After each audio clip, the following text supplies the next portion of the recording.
యోహాను సువార్త 15వ అధ్యాయము 14వ వచనము. నేను మీకు ఆజ్ఞాపించు వాటిని చేసిన ఎడల మీరు నా స్నేహితులయ్యుందురు. ఆయన ఇక్కడ ఎలాగనో మాట్లాడుచున్నాడు. ఏమని?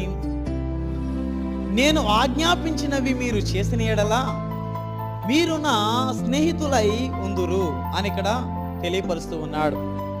నిజమే ప్రియ దేవుని బిడ్డలారా, ఈ రోజున మనము దేవునితో సహవాసము చేయాలి అనంటే,